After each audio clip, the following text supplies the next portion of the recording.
আপনিও পেতে পারেন প্রধানমন্ত্রী কিষাণ সম্মান নিধি। যদি আপনার কাছে এই তথ্যগুলি থেকে থাকে, ভিডিওটা সম্পূর্ণ দেখুন। কোনো কিছু প্রশ্ন করার থাকলে অবশ্যই কমেন্ট করবেন, সঙ্গে সঙ্গে রিপ্লাই আপনারা পেয়ে যাবেন। পিএম কিষাণ সম্মান নিধি যে প্রকল্প রয়েছে তার 23তম যে আর্থিক অনুদান, সেই সহায়তাটা রিমোট কন্ট্রোলের মাধ্যমে অ্যাকাউন্টে ট্রান্সফারের তার শুভ সূচনা করছে। এবং এটা ধাপে ধাপে আজকে রাতের মধ্যে মেজরিটি, গোটা ভারতবর্ষের মেজরিটি যারা কৃষক রয়েছে সবার কাছে পৌঁছে যাবে। ঠিক আছে।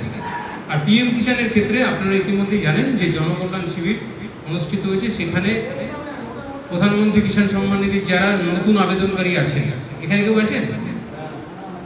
আপনাদের জ্ঞাতার্থে বলে দিই যে এখানে জমির যে নিয়মটা রয়েছে সেটা হচ্ছে 1 ফেব্রুয়ারি 2019-এর আগের জমি হতে হবে।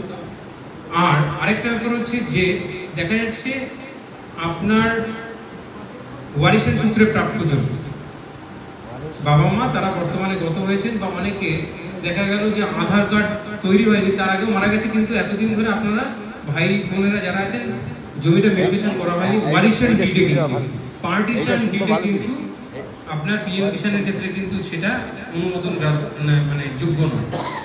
এটা কিন্তু সবাই মাথায় রাখবেন, এবং আপনারা যারা জানলেন সেটা কিন্তু গ্রামীণ স্তরে এটা খবরটা দিতে হবে। ঠিক আছে। পার্টিশন ডিড হলে কিন্তু আসবে না, মানে অর্ডার শিট দিয়ে যে পার্টিশন ডিড করলে সেখানে কিন্তু রিফ্লেক্ট হবে না, সেটা আপলোড করলে কিন্তু সিস্টেম নেবে না।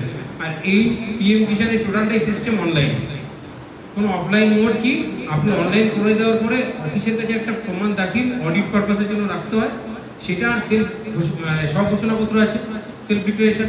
যারা অনলাইন করেছেন ইতিমধ্যে তারা কি করবেন, সোমবার থেকে পরের সপ্তাহের মধ্যে জনকল্যাণ শিবিরে যেগুলো দিয়েছেন তার সাথে স্বঘোষণাপত্র সেগুলো জমা করে দেবেন আমাদের।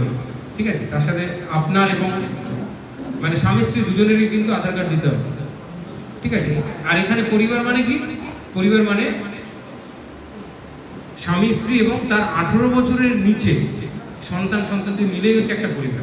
তার যদি 18 বছরের ঊর্ধ্বে হয় তাহলে সেই ছেলে বা মেয়ে সে কিন্তু সেই পরিবারের অন্তর্ভুক্ত হলো না, সুতরাং সেই ছেলে মেয়ে কিন্তু আবেদনযোগ্য।